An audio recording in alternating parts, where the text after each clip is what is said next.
बिस्मिल्लाहिर्रहमानिर्रहीम अस्सलामुअलैकुम वरहमतुल्लाहि वबरकातुहू। उम्मीद करती हूँ कि आप सब खैर वाफियत से होंगे।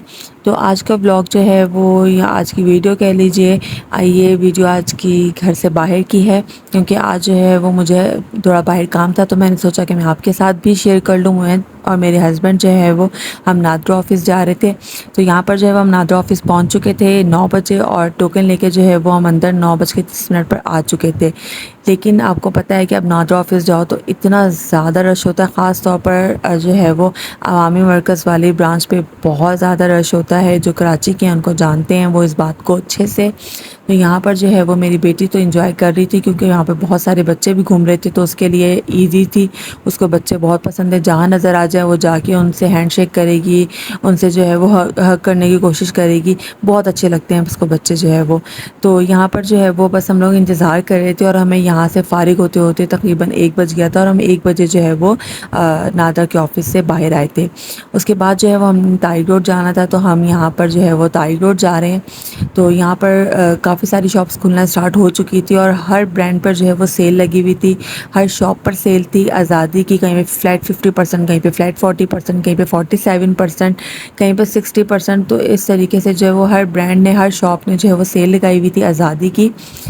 हम यहाँ पर जो है वो कटिंग करवानी थी मुझे अपनी बेटी की, तो हम जा रहे थे काशीज़ सैलून।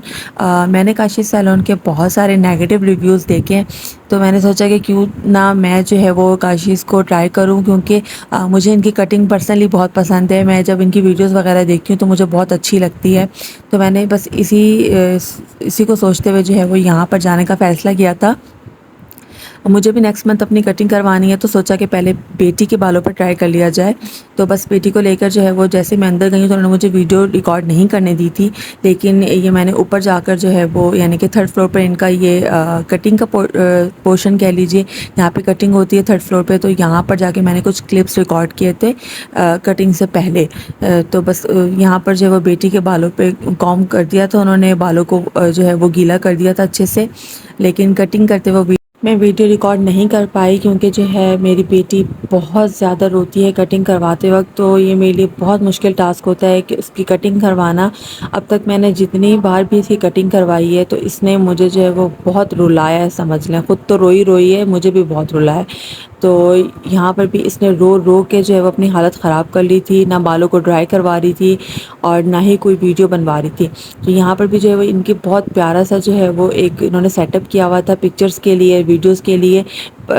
उन्होंने रिक्वेस्ट भी की कि आप यहाँ पर जो है वो बिठा के अपनी बच्ची की वीडियोस बना लें, हमें बनाने दें। पर नहीं भाई, ये नहीं बनाने दी इसने, ना मुझे बनाने दिए ना उनको बनाने दिए। और यहाँ पर लग माशाल्लाह बहुत प्यारी रही थी, और जो है लेकिन रोई जा रही थी मुसलसल, और बहुत बुरा रो रही थी, कह रही थी कि बस मुझे यहाँ से जो है वो ले जाओ। तो ओवरऑल एक्सपीरियंस जो है वो मेरा काशीज़ का बहुत अच्छा रहा। इंशाल्लाह नेक्स्ट मंथ मैं अपनी कटिंग भी करवाऊँगी, तो आपके साथ उसका एक्सपीरियंस भी लाज़मी शेयर करूँगी। तो मेरा ऑनेस्ट रिव्यू तो यही है कि मुझे यहाँ का जो है वो यहाँ की सर्विस, यहाँ का जो है वो माहौल बहुत पसंद आया। तो बस यहाँ पर जो है वो मैं घर आ चुकी थी, और घर आने के बाद मैंने शामी कबाब बनाए थे, तो बस उसी की रेसिपी आपके साथ शेयर करने जा रही हूँ। यहाँ पर मैंने तकरीबन 2 किलो जो है वो बड़े का गोश्त लिया था, यानी कि बीफ का गोश्त है ये, और साथ में मैंने आधा किलो से थोड़ी सी ज़्यादा दाल ली थी, आप 3 पाव कह लीजिए। और यहाँ पर जो है वो 4 से 5 दरमियाने साइज़ के मैंने प्याज लिए थे, जिनको मैंने स्लाइस में कट कर लिया है। तो ये 2 किलो गोश्त है, आधा किलो से थोड़ी सी ज़्यादा या 3 पाव आप कह लीजिए दाल है, 4 से 5 जो है वो प्याज हैं, 1 खाने का चम्मच भर के ज़ीरा, 2 खाने के चम्मच भर के साबुत धनिया, 1 मुट्ठी भर के या 15 से 18 आप साबुत लाल मिर्चें कह लीजिए, 3 खाने के चम्मच भर के अदरक लहसुन का पेस्ट, 3 से 4 तेज़पात, 3 से 4 दालचीनी के टुकड़े, 1 चम्मच भर के काली मिर्चों का साबुत, और 3 से 4 लौंग, और साथ में 2 बड़ी इलायची। तो अब हम जो है वो कुकर ले लेंगे, और कुकर में जो है वो गोश्त को शामिल कर देंगे, और उसके बाद हम प्याज और अपने खड़े मसाले तमाम मसालों को शामिल कर देंगे। अब 1 चाय का चम्मच हल्दी, और मैंने यहाँ पर 1.5 खाने का चम्मच जो है वो नमक शामिल किया है। अब अपने टेस्ट के अकॉर्डिंग जो है वो नमक मिर्चें जो है वो कम या ज़्यादा कर सकते हैं। उसके बाद मैंने दाल शामिल कर दी, और उसके बाद जो है यहाँ पर मैंने तकरीबन 2 गिलास जो है वो पानी के शामिल किए थे, और कुकर को कर दिया था बंद। अच्छा, आपने जो है वो कुकर बंद करने के बाद जब सीटी बजना स्टार्ट हो जाएगी, तो आपने 15 मिनट के लिए कुकर को चलाना है, और उसके बाद आपने चूल्हे को बंद कर देना है। जब प्रेशर ख़त्म हो जाएगा तो उसके बाद आप कुकर को खोल देंगे। आपकी मर्ज़ी है, अगर आपके जो है वो गोश्त कम टाइम में गल जाता है, आपके कुकर की टाइमिंग आपको पता है, तो आप जो है वो कम टाइम के लिए भी कुकर चला सकते हैं। तो बस यहाँ पर जो है वो 15 मिनट हो चुके थे और मैंने कुकर को खोल लिया है और गोश्त भी बहुत अच्छे से गल चुका था और बहुत ही प्यारी खुशबू आ रही थी। अब हम मसाले को अच्छे से जो है वो मिक्स कर लेंगे और उसको जो है वो एक खुले बर्तन में निकालेंगे ताकि थोड़ा सा ठंडा हो जाए और हम इसको आराम से जो है वो इसको कूट सकें। मैं जो है वो कबाब कुंडी में बनाऊंगी, तो आप जो है वो सिलबट्टे पे बनाते हो तो आप सिलबट्टे पे बना सकते हैं। जो मैंने यहाँ पर तेज़पात डाले थे, जैसे ही आप जो है वो उसको कूटते जाएँ, इलायची है तो वो निकाल दिए, दालचीनी है तो वो निकाल दीजिएगा।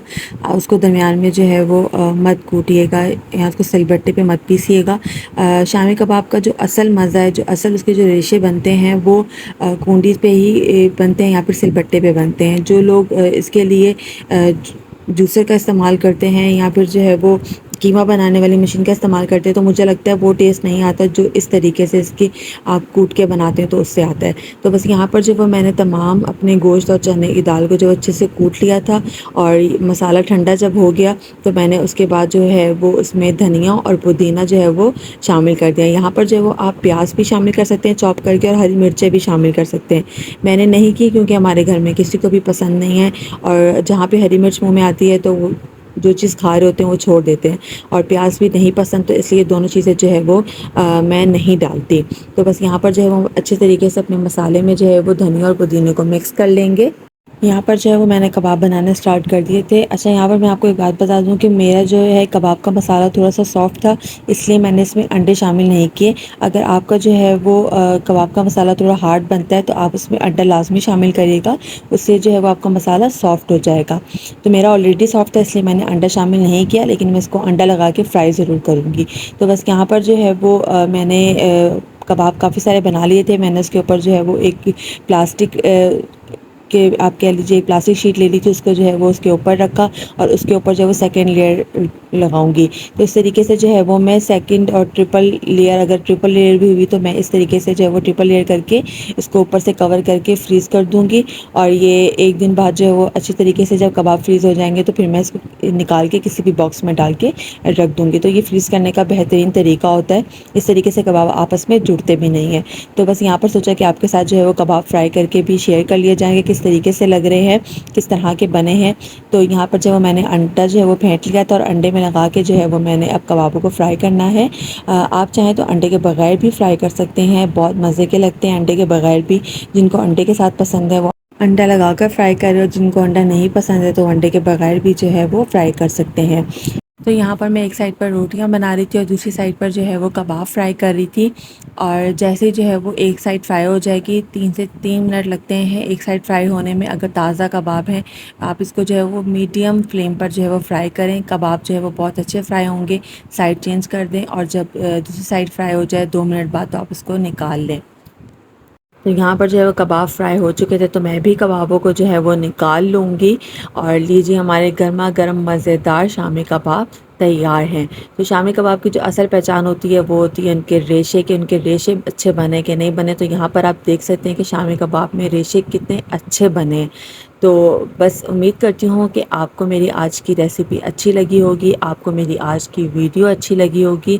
आप मुझे कमेंट करके लाज़मी बताइएगा कि आपको मेरी वीडियोस किस तरह की लगती है। अपना बहुत ख्याल रखिएगा। अल्लाह हाफ़िज़।